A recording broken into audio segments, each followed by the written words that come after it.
Today we have with us CA PR Kothari ji, who will be deliberating on the topic exemptions and deductions. I request everyone to kindly give a round of applause and welcome our speaker.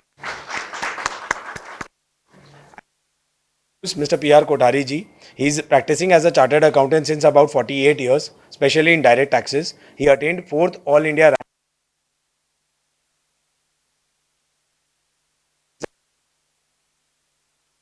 of DTPA and is a member of various other professional associations. He is continuously heading the Direct Tax Research and Publication Committee of DTPA since the last 6 years. He is also associated with Merchant Chambers of Commerce and Industry and Bharat Chamber. I'll now request C. Anil ji to kindly come forward and present a memento to our speaker.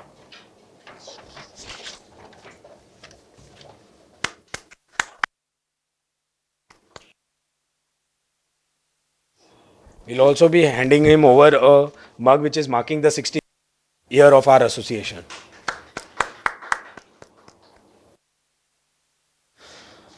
With this, I'll now request C. PR Kothari ji to kindly take this. Shri Ayush ji, convener of the SC Association's Study Circle, CA Study Circle, and the learned fellow professionals, I am quite thankful to Ayush ji for giving me the opportunity to share my some views on the topic exemptions and deductions made in the income tax bill vis-a-vis Income Tax Act 2025 vis-a-vis Income Tax Act 1961. Actually, after an extensive search, I could not find many more deviations in the Income Tax Act or Income Tax Act 1961 or Income Tax Act 2025 regarding exemption deductions. Only there are some cosmetic changes here and there. Some expenses have been brought into the main provision. Some main provisions have been brought into the explanation, etc., like that, so as to cut short the size of the act. So actually, the maximum changes in regarding the exemption deductions are about the charitable trusts, NPOs, which has been now termed as NPOs. Earlier, these were called as charitable and religious institutions, etc. Now it has been named as NPOs. So let me first see an overview of the changes made regarding the exemptions and deductions. Exemptions were contained in the Chapter 3 of the old Act, 1961 Act, Section 10, 11, 10 AA, 10B, 10BA, 10BB, 10C, etc. And then Section 11 to 13 about the charitable institutions, and 13A about the political parties, and 13B as electoral trust. These are about the exemptions of 1961 Act. And regarding the deductions were contained in Chapter 6A, which was popularly we were using everywhere, Chapter 6A, Chapter 6A, Section 88 to 80U.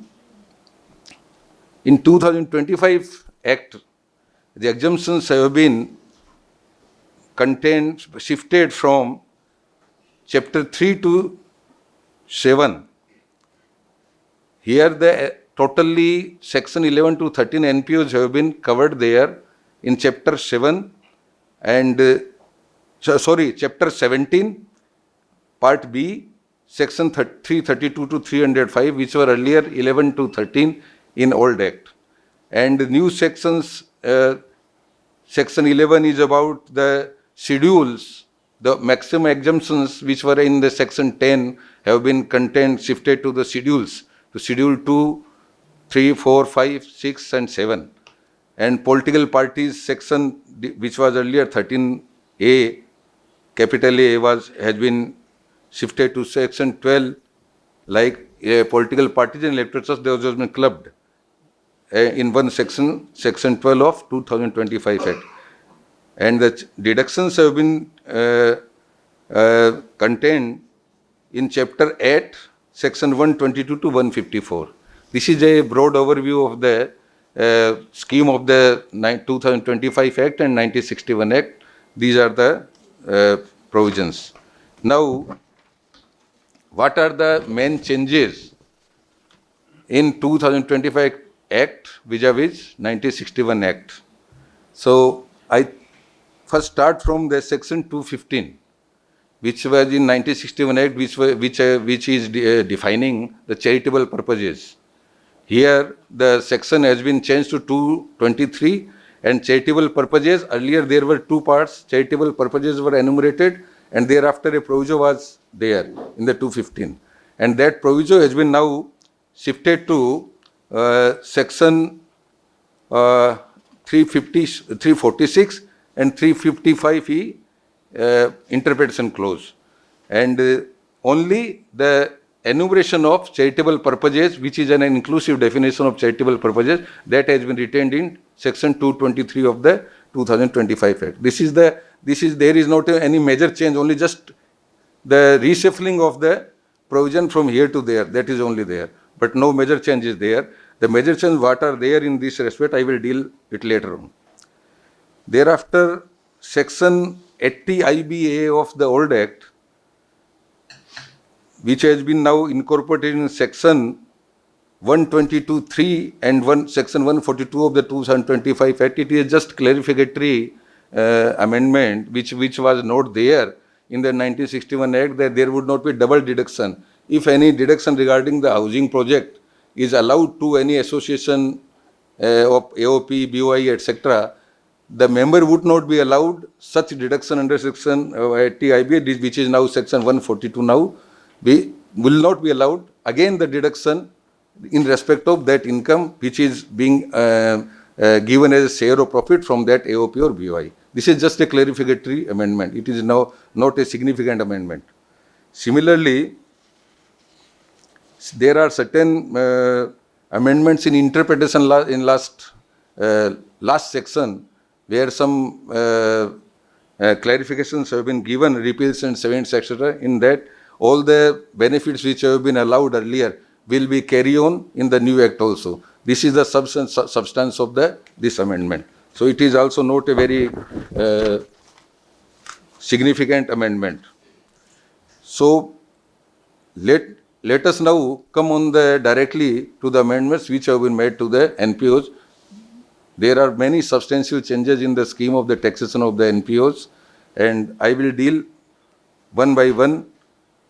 If you think that I should deal it with section-wise, then I can deal with those, or otherwise I should focus on the changes made, only changes made. Changes made. Because I think everybody knows the main things which were there in the earlier Act. So therefore, let us deal with the changes which are significant in this NPO sector. As I told you earlier, the charitable purpose definition has been truncated. First part has been taken in 223 and the later part has been taken in section 346 proviso which was there. There is some change in that proviso 346. Earlier the proviso was saying that there is any GPU category, general public, any object of general public utility. If a organization which is indulged in the object of advancement of general public utility, which we are popularly saying as GPU, so in that case, they will be out of charitable purpose if their receipts from the commercial activities are either in the course of the actual carrying on of the objects, their charitable objects, and the receipts from those commercial activities does not exceed 20% of their total receipts. This was the case of the 1961 Act. Now, this proviso has been shifted to 346, which I will deal later on. Thereafter, one significant variation in the 2025 Act is about a clause has been provided in section 332(9) in the 2025 Act.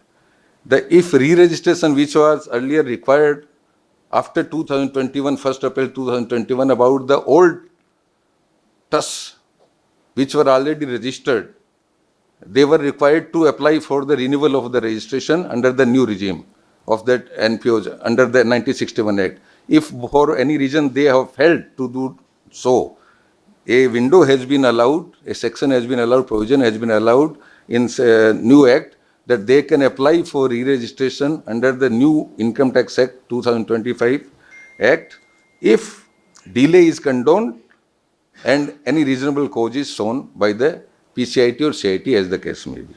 And that registration can be granted up to 5 years, though this provision, I think the up to 5 years the registration has been said to be allowed, but that will again expire on 2026. But the provision is there, so you can have the continuity of the registration if your delay is for some reasonable cause and the delay is condoned by the concerned authorities.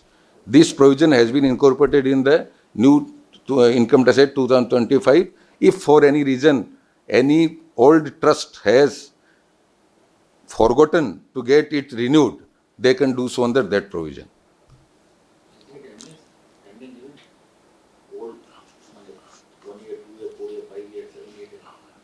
You will have to show the reasonable cause. It may be whatever it may be. There is no timeline. There is no timeline, but the registration will be allowed only up to 5 years. 5 years, which will expire on again 31st March 26. Then you will have to again apply for the renewal under the new Act, Income Tax 2025. But there is some window. Window has been given. You can avail that. It was not there in the old Act. Under 1st March, but again in the old Act you will have to apply for the CBDT to condone delay, etc. That was there. That window was there under 19. But here in the section itself, it has been provided. So yes, if PCIT or CIT as the case may be, if they condone. No, but since this act will be applicable 1st April 26. Yes, even then. So, but your validity of this registration Sir, is for up to 26. 5 years. Your continuity is there. Okay, so they will Again you will reapply. They will condone the entire duration. Yes, and again you will reapply for the renewal. Then section 332(6).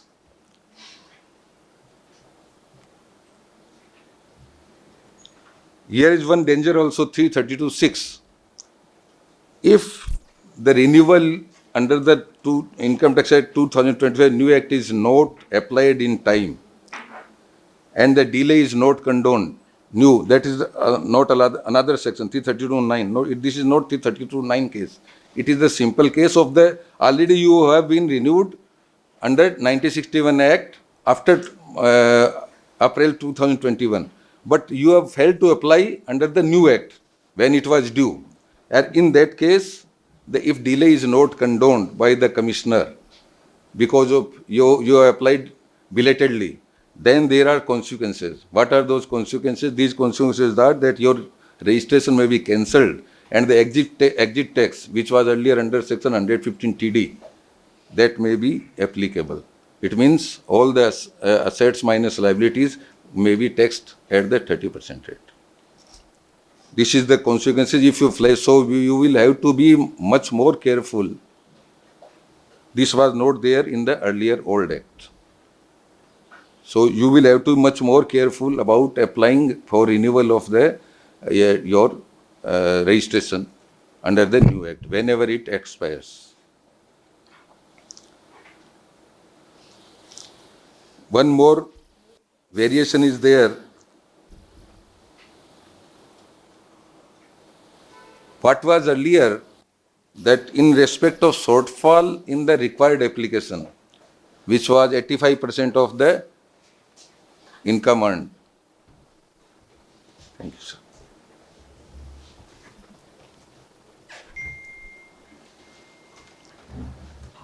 May I continue? Mm-hmm.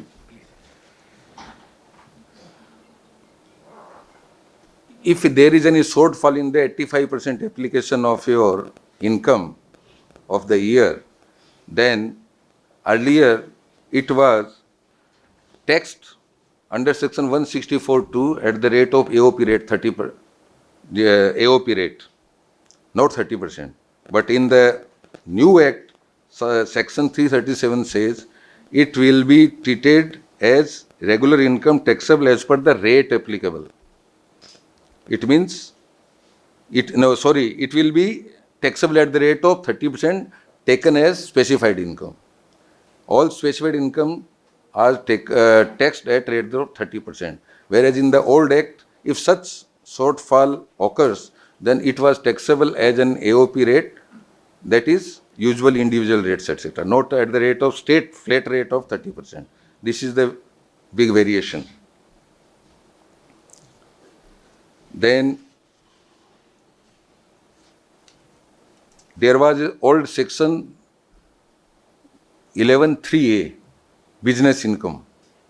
11.4a, sorry, I'm very sorry, 11.4a and 11.4, where in that section the AO was empowered to assess the business, if there is any business of the charitable institution, then the AO was empowered to assess the business income according to the provisions of the Act. It means he could have added some income as business income. If that additional business income is assessed by the AO, then that was taxable in the old Act as per AOP rate. But under the new Act, it is taxable as specified income again at the rate of 30%. This is a big variation. If there is any addition of the business income of the trust, that additional income will be taxed state flat rate at the rate of 30%, whereas earlier it was part of the slab rate. It may be 30% also, it may be 25%, whatever it was, slab rate, which was applicable to the AOP.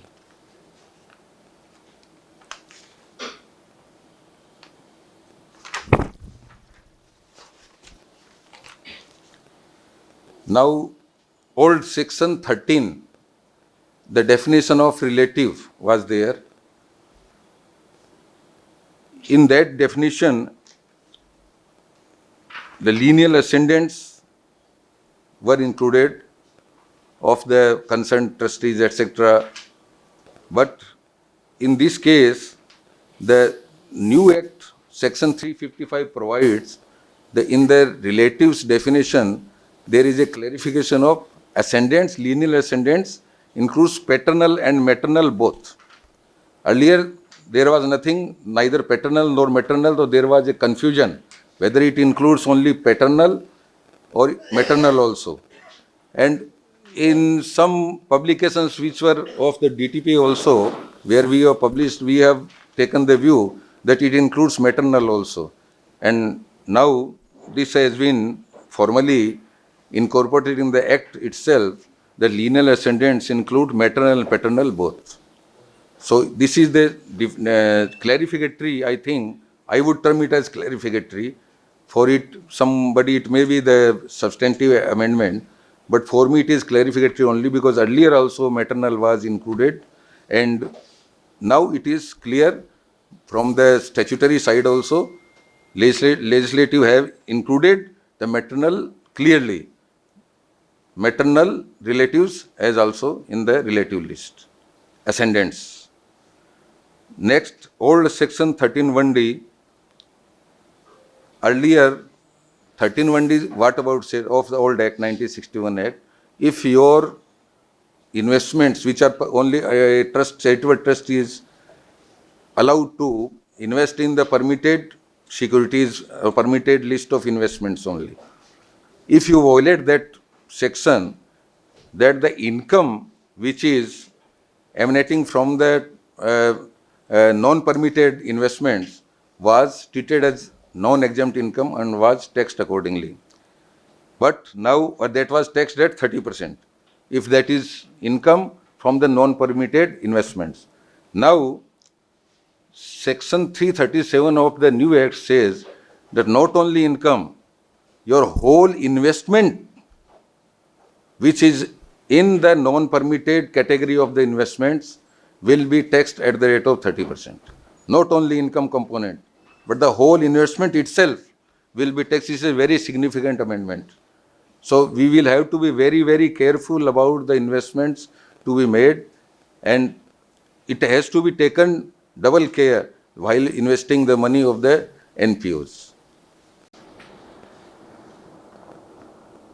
Then old section 11(1), explanation 3B. Sir, yes. Yes, sir. Specified, your last time was which changes Specified? investment. Specified investment में ऐसे as such कोई ऐसा कोई change नहीं है, ऐसा कोई change नहीं है। वो सेक्शन 350 में इन्होंने दिया, पहले 11(5) में था, अब इन्होंने खाली प्लेसिंग का डिफरेंस कर दिया, बस वही है, करीब करीब सेम है। और कोई अगर ऐसा किसी का ओल्ड इन्वेस्टमेंट है हाँ जो नॉन परमिटेबल था हाँ, और अभी वो कंटिन्यू हो रहा है, नया फ्रेश नहीं हो रहा है, तो उस केस में क्या मतलब फिर वो उस केस में भी ऐसा है कि उसकी तो इनकम उसमें तो असेस हो गई है। हाँ। दिस इज वेरी माने टिकलिश क्वेश्चन कि ऑलरेडी वॉयलेट कर चुका है, ऑलरेडी कर चुका है, तो वॉयलेशन इज कंटिन्यू कंटिन्यूइंग, तो आपका तो ऐसे ही चला गया, आपका तो रजिस्ट्रेशन ऐसे ही चला जाएगा। नए में तो आपको मिलेगा ही नहीं ना। If you are violating the provisions, तो आपका तो ऐसे ही पूरा इन्वेस्टमेंट्स है वो टैक्स फेल हो जाएंगे, और उसके बाद में स्पेसिफाइड वॉयलेशन में भी आ जाएगा। तो स्पेसिफाइड वॉयलेशन में आने से आपका रजिस्ट्रेशन कैंसिल हो सकता है। वो निकाल ले उसके बाद कर दे। निकाल के कर दे तो भी बात तो एक ही है, कॉन्सिक्वेंस तो एक ही रहेगा। वो फिर अगेन वही बात हो गई। नहीं, पुराने में भी था ना, पुराने में कैंसिलेशन का नहीं था। हाँ, कैंसिलेशन नहीं था, तो वो तो 26 तक है। ठीक है, तो हाँ। उसे निकाल लेते हैं, निकाल के अपने प्लेसमेंट में करते हैं। हाँ, तो कोई दिक्कत नहीं है, कोई दिक्कत नहीं है। हाँ, वो कोई दिक्कत नहीं है। If you can withdraw your investment, जो violated investment, and again permitted investment, then it's all right, वो तो ऑल राइट है, उसमें कोई दिक्कत नहीं है। वो तो अगर वही तो इसीलिए तो आपको पेनलाइज किया जा रहा है कि भाई आप you improve it. Okay, section 11(1) explanation 3B, deemed corpus donation. There was a deemed corpus donation regarding the notified temples, gurudwaras, mosques, etc., where the donation given could have been treated as deemed corpus donation. That was termed as corpus donation, deemed as corpus donation. तो उसमें अगर specified condition का वोलेशन आप करते हैं, तो in that taxable as, because no specific rate was prescribed there.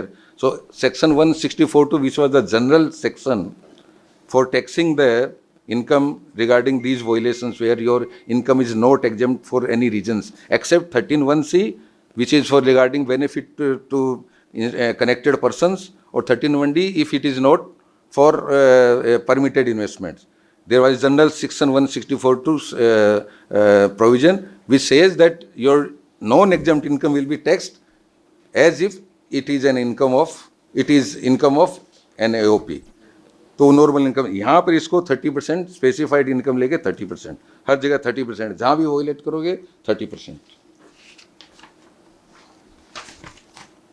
Then a good deviation from the Income Tax Bill to Income Tax Act 25. In Income Tax Bill, inadvertently or knowingly, there was an omission for Form 9A. I think everybody knows Form 9A, when you are accumulating the income which you could not spend within the period 1 year, then for 1 year or after up to the date of receipt of the income, we were filing Form 9A. In that bill, this Form 9A application was omitted. So it was just part of the 5 years accumulation, and in that case, you would not have been allowed to give donation to the other trust, normal donation. Corpus donation is altogether not permitted now. So even if any donation is given out of that 9A, earlier which was 9A, you were not allowed to take benefit of that if any non-corpus donation is also given. Now this has been brought back after some representations were given.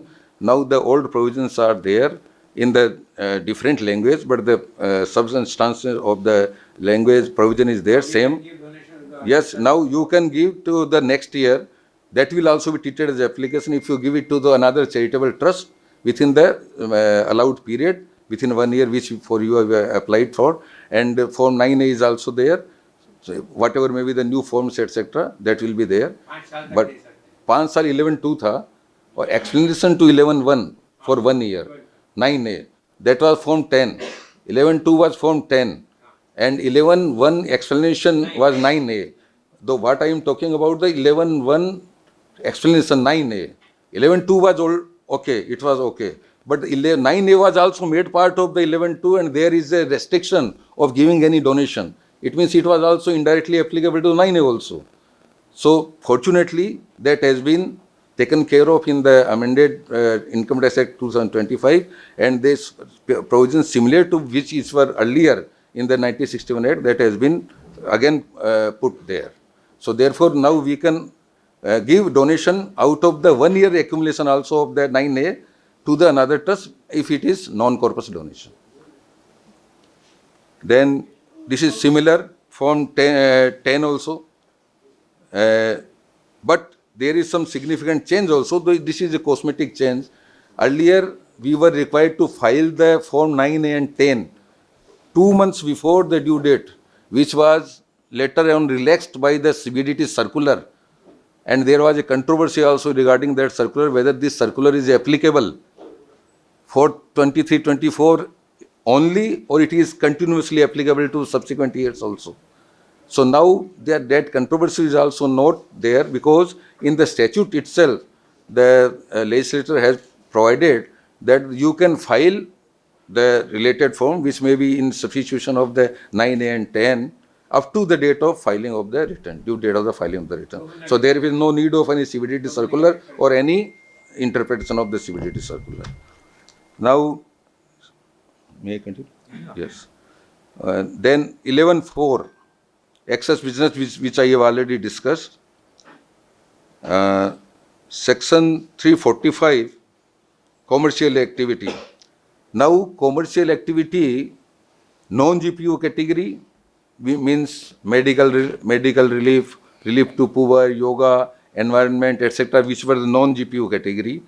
General public utility के अलावा जो category हैं, जो 6-7 जो है, relief to poor, medical, education, yoga, environment, monumental, historical, etc., like that. So all in that case, the commercial activity is permitted only, I underline only, if it is incidental to the attainment of the objects of the NPO, and separate books of accounts are maintained for that. So this is a significant change, only if. Then, no. And it is incidental. It should be incidental. It cannot be otherwise. If it is not incidental activity to your objects, then you cannot carry on at all. 20, but there is no question of any 20%, etc. हैं? हाँ, वो आपका incidental अगर activity है, जो उसकी subsidiary activity है, हाँ, और वो इंसिडेंटल के अलावा फिर आपका 20% और 40%, 5% नहीं देखा जाएगा. You cannot do. This is in the case of the non-GPO category. What is about the GPO category? GPO category में आपको वही सेम है, उसमें खाली एक एक्स्ट्रा खाली बुक्स ऑफ अकाउंट्स का एक्स्ट्रा जोड़ दिया. पहले वाले में बुक्स ऑफ अकाउंट्स नहीं था सेपरेट, वो एक ओमिशन होगा कोई, जो बुक्स ऑफ अकाउंट्स तो फिर चाहिए जब आपका रखना है तो इसमें है जो पहले प्रोविजो में था. If this activity should be in the course of commercial activity, I mean to say it should be in the course of actual carrying on of, not incidental. Here there is difference between the two, non-GPU and GPU. In non-GPU, it should be incidental to your carrying on of the objects. Here, it should be in the course of actual carrying on of your objects, and your receipts should not exceed 20%. And one more condition has been added, separate books of accounts are maintained, which was not earlier. So there are two differences there. That was in the section 3A, 11.3A. This has been brought in section 345. Here now it is 346 for GPU category, which was earlier in the provision 215. So there is no major difference except maintenance of books of accounts has been prescribed in case of GPU category. Now next, what is about the if these conditions are breached in case of GPU or non-GPU category? This is specified violation. Means it may lead to the cancellation of your registration and exit tax, which was earlier under 115 TD, now it is 352. And exemption, there are two, both may run simultaneously. Exemption will not be allowed on special computation, section 353, which is earlier like section 1310. 1310 was there. No capital expenditure will be allowed. You will not be allowed if any donation has been given to another trust. This will not be allowed. Depreciation it is a normal thing. If the whole assets has been taken as application, depreciation of the asset will not be allowed. These are the similar things. So earlier it was 1310, now it has been brought in the 353. Next is old section 139(4), return filing of the return of income. There were a provision in the 139(4) about the, without any exception, anybody could have filed any belated return up to 31st December. Suppose by any reason we have omitted to file the return of our NPO by due date, then you could have filed it by 31st December. Now, there is no provision for any belated filing of the return in case of NPOs. In case of NPOs, it has to be filed in time if you want to avail the benefit of exemption. In case of the charitable NPOs, religious NPOs, then you will have to file the return within time. नहीं sir, आज 139(4) है ना, 139(4) तो आपका उसको लेके court interpret करते हैं कि 139(4) में तो अलाउ कर रहे हैं आप, तो वहाँ तो कोई रेस्ट्रिक्शन नहीं है, तो उसको लिबरली इंटरप्रेट कर रहे थे. अब आप नहीं कर सकते क्यों, 139(4) में उसका जो करस्पॉन्डिंग सेक्शन है आपका 263, उसमें ये प्रोविजन नहीं है इन केस ऑफ एनपीओस. नहीं फाइल किया तो आपका एग्जाम्पशन इन जियोपार्डी, आपको जो एग्जाम्पशन दे रहा है वो आपका, हाँ वो कंडोन कर दे आपका. देखिए फिर आपको वो आपको कंडोन आपको है, हाँ वो कंडोनेशन आपका सीबीडी कुछ भी कर सकता है, वो तो कुछ भी कर सकता है. CBD is empowered to do if you can show any reasonable cause etcetera. हाँ हाँ, तो वो तो आपको देखिए प्रोसीजर तो आपके आज भी हैं, पहले भी थे, 119 पहले भी था, अभी भी है, उसका करस्पॉन्डिंग सेक्शन है अभी भी, तो वो तो आपको हमेशा ही अवेलेबल है, लेकिन आपको स्टैट्यूट में अवेलेबल नहीं है. पहले आपको एज ए राइट मांग सकते थे, आपके हमने दे दिया है सर ये, तो इस कारण से हम नहीं दे पाए थे. और आपका ये टेक्निकल लैप्स है मेरा, पहले क्या बोलते थे टेक्निकल विनियल ब्रीच, अब वो आप इसमें ले ही नहीं सकते, आपको राइट ही नहीं है उसमें देने का, आपको कोई स्टैट्यूटरी वो अथॉरिटी नहीं है कि आप उसमें डाल सकें. बस कौन सा, वो तो है ही, वो तो है, वो है, वो अभी भी है, वो सेम है, उसमें कोई वेरिएशन नहीं है. तो ये आपका, और उसके बाद में जो ये जो interpretation provision repeal and saving वाले सेम सर्कुलर्स बेनिफिट सब रहेंगे, वो सब ये सब प्रोविजंस हैं. तो I don't want to repeat because my co speaker is there, learned speaker is already there, so I don't want to take it. DTA में कुछ है, इसमें DTA का हालांकि डायरेक्ट इसमें नहीं है, लेकिन उसमें भी कुछ डिडक्शंस एग्जम्पशंस वगैरह रहते हैं, तो उसमें थोड़ा सा मामूली सा एक चेंज है. There is some little difference.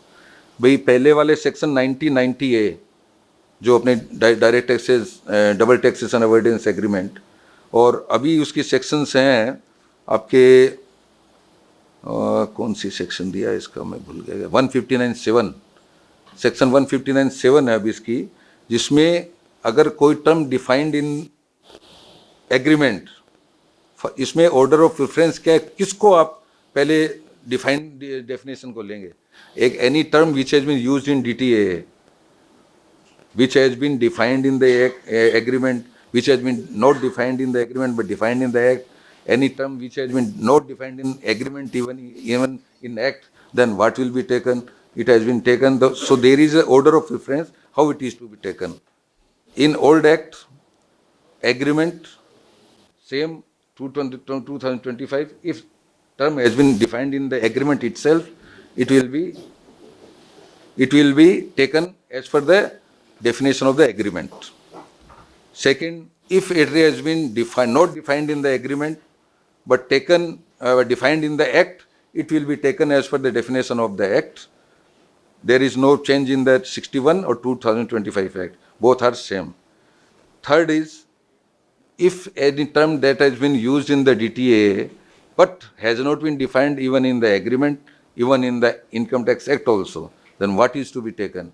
Then if any notification under the IT Act, if it is not inconsistent with the provision of the income tax at 2025, now 2025, it will be taken as per the notification and with the date of the agreement itself. It is also in the 1961 Act, there is no change. The fourth is, suppose it has not been defined in the agreement, it has not been defined in the Act, it has not been defined by the notification, then how it can be taken? Any other act of the central government, any other act, not ordinance. Even if there is an ordinance, there is difference between act and ordinance. Even if it is defined in the ordinance, that will not be taken. Only if it is defined in the act of the central government, not of any state government, of the central government, or उस case में that act definition will be adopted. General clauses act को नहीं है, Which act? General clauses act general clauses act तो tax act आपका, अगर tax act में notification नहीं है तो लेगा, सेंट्रल गवर्नमेंट का है ना वो, तो any other act of the central government, वो सेंट्रल गवर्नमेंट का है. और टैक्स एक्ट में अगर नोटिफिकेशन दे दिया तो notification will prevail before the general clauses act. But if not defined in the notification under the tax act, but defined in the General Clauses Act or any other act of the central government, that definition will be adopted. Suppose all these four are not taken, this fourth was not in the earlier act, which I am talking now. If any other act of the central government that was not there in 1961 Act, this was not, up to notification was there. Agreement, act and notification. This fourth category has been included in the 2025 Act. Thereafter, one more category is there in the 2025 Act, which is, suppose these four categories definition is not there, then which is the fifth one? Any other law of the central government. Any other law of the central government. Here the word is law. Act नहीं, It is not act. It can be act.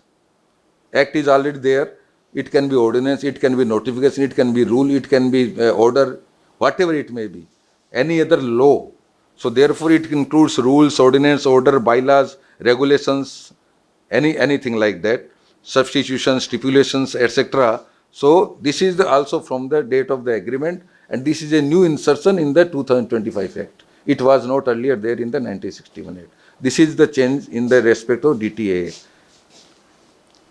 Now regarding the deductions, section 80 TTA, 80 TTB, that has been merged. TTA was the deduction about the individuals, 10,000 fixed deposit, savings bank deposit, not fixed deposit, and 50,000 senior citizen के लिए including fixed deposit. उन दोनों को merge करके एक section 153 कर दिया. That is there. No change. No change in the limits, no change in the provisions. Only both sections have been merged. That's all. Quantum उतना ही रखा, क्वांटम वही है 10,000 50,000 10-15. बस. उसमें खाली सेविंग बैंक, इसमें all interest from the bank. So I think now it is time for me to close my deliberation, and any query if there is any. I think many of us do not deal with that charitable trust, etc. Therefore it might have been boring for many of the learned professionals sitting here. So whatever, but these are the only changes which I could notice from the 2025 Act regarding the exemptions. That's all. जी.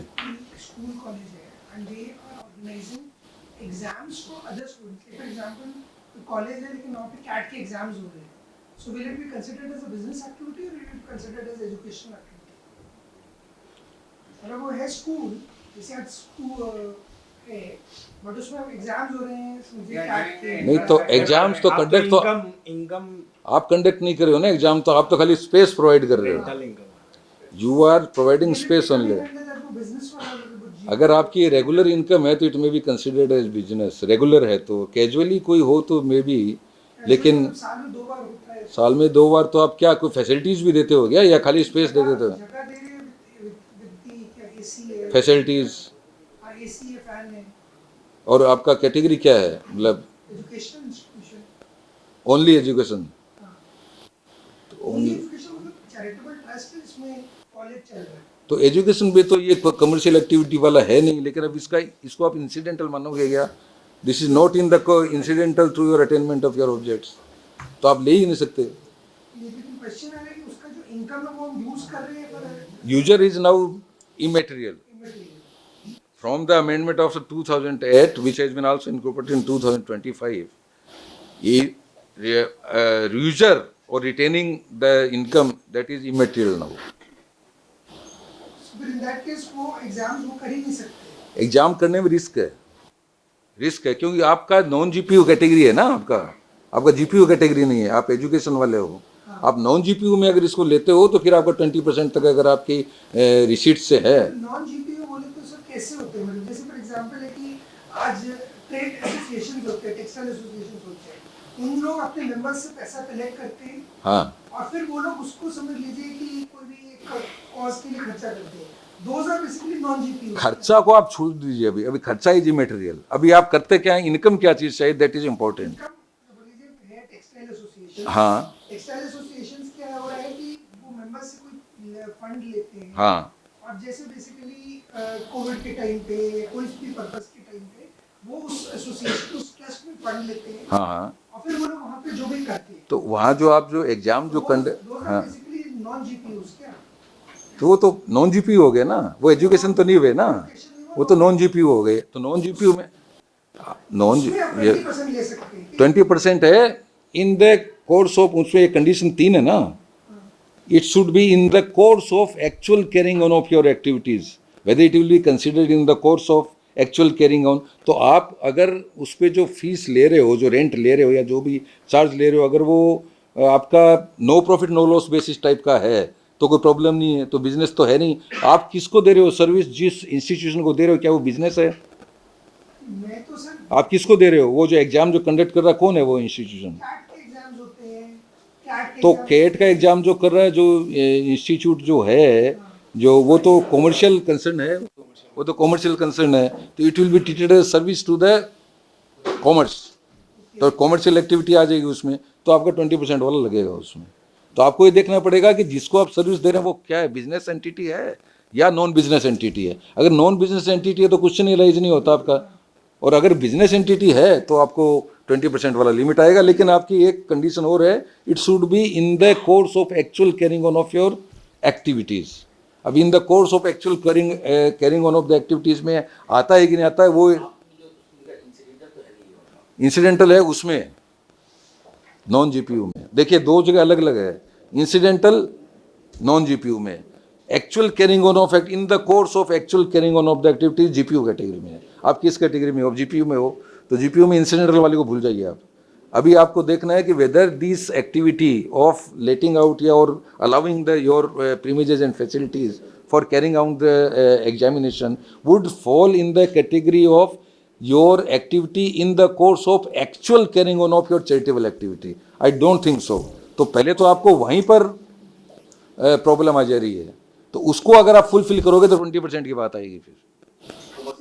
इसका मतलब sir schools में अगर bank लेती है, हाँ, जो आपका fees collect करती है, स्कूल के प्रीमाइसेस में बैंक है, आपकी फीस कलेक्ट करती है, हमारी फीस कलेक्ट करती है। वो तो वो इंसिडेंट है। उससे आप उससे लिए उस बैंक से रेंट कलेक्ट करते हो, उससे उसके लिए आप उस बैंक से रेंटल लेते हो। आपको फैसिलिटी देने के लिए रेंट लेते हो आप जो स्कूल का है कि जैसे आप क्या? और दूसरे का भी कलेक्ट करता है वो? वहाँ खाली आपका करता है? तो स्कूल का तो मेन कलेक्ट करता है। हाँ, पर वहाँ पे और भी लोग अपना अकाउंट खोल सकते हैं, मतलब जैसे आज यहाँ फर्क आ गया, यहाँ फर्क आ गया, आपने बैंकिंग ऑपरेशंस के यहाँ लिए फर्क दिया आ ना गया। उसको। आप खाली स्कूल का लेते हो, I don't think there is any problem. लेकिन आप दूसरे का लेते हो तो सर्विस टू द, फिर सर्विस टू द बिजनेस हो गया। Bank is carrying on banking business, you are giving service to the banking business, तो बैंकिंग कॉमर्शियल एक्टिविटी में आ गया। फिर आपका एक्चुअल कैरिंग ऑन में पहले जाना पड़ेगा है कि नहीं, और एक्चुअल कैरिंग ऑन में अगर आ भी जाता है तो 20% है फिर। लेकिन है तो स्कूल, लेकिन फिर वापस से वही वाला बात आ गई कि एजुकेशन के लिए खुला तो हुआ है। इसीलिए वो फिर तो बैंक, अगर वो बैंक तो अगर बाहर तो वालों को तो सर्विस तो दे फिर रहा है, एजुकेशन खुला हुआ, पर वो तो 1000 बच्चे हैं, उनकी फीस का कलेक्शन तो आपकी फ्रिक्स के कलेक्शन कर रहा है तो कोई प्रॉब्लम नहीं है, कोई प्रॉब्लम नहीं है, वहाँ तक कोई प्रॉब्लम नहीं है। वहाँ पे अगर कोई दूसरा का अकाउंट खोलने में प्रॉब्लम है। बिल्कुल। आज फिर तो बैंकिंग बिजनेस स्टार्ट कर दिया ना वहाँ पर उसने। हाँ, तो फिर आपका एक पर्टिकुलर पर्पज के लिए, if you have allowed them to collect the fees from your students, तो कोई प्रॉब्लम नहीं है। वो तो आपका एकदम है, वो तो और बैंक का तो बस। पर्सनल इंटरेस्ट के लिए वहाँ खोला है। हाँ। कोई भी बैंक अगर वो स्कूल का फीस कलेक्ट करेगा तो उसको मिलेगा क्या? वो तो जब तक कुछ बैंकिंग नहीं करेगा तो नहीं मिलेगा तो आप नॉन एनपीओ कैटेगरी से बाहर आ जाओ, तो सर, लेकिन आप कॉमर्शियल में आ जाओ, उसमें क्या दिक्कत है? सारे बड़े-बड़े एजुकेशनल इंस्टीट्यूशन हाँ जी, हाँ। सब में तो बैंक अटैच्ड ही है साथ में। नहीं तो सर बैंक अटैच है ना, वहाँ पर अगर आप बैंक को के एग्जामिशन चले जाएंगे। जा सकते हैं ना इसमें, आप सिंपली या तो खाली रेंट पर लगा दिया, वो अलग चीज़ है। देखिए आपकी कोई एक्स्ट्रा प्रॉपर्टी पड़ी हो, आपने उसको रेंट पर दे दिया, तो rental income is a different thing.